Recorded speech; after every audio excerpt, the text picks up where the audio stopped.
raisina hoentina any amin'ilay fokoanandom-pirenena tsy any rehetra io fa kosa andresenay lahatra nefa ny rehetra ao anatin'le izy mahatsapa hoe misy zavatra mety tsara tokony hojerena ao anatin'le izy zay zany aloha le izy ka tsy any amin'le hoe ekenareo na tsy ekenareo tsy any ny olana avoay koa ny sosikevitra reo anatin'le izy dia eto amin'ny fokoanandom-pirenena dia miresakytsika ny farany amin'le valipaty politika za tena mialatsiny raha misy sambatra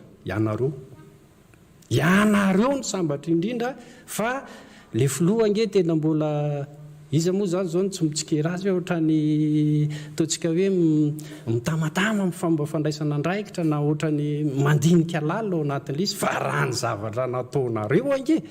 tena mialatsiny a le volamena navadika bolongam-by ireny ve raha etsehana raha-pitsy dia valifaty politika mialatsiny kosa namako zany olona tononinao zany ange namotika ny era Madagasikara no mena ny lasa Madagasikara Airlines dia androany ve vaokitika zany olo zany dia tsy menatra kosa nareo miteny hoe valifaty politika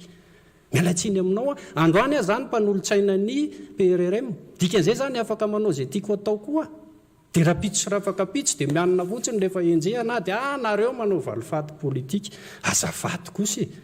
aza tao an'izany le firenena ny arana hitsika ny arembean'ity firenena ity nafindra tany an-tany hafa valifaty politika zany zay ny tenenako anareo hoe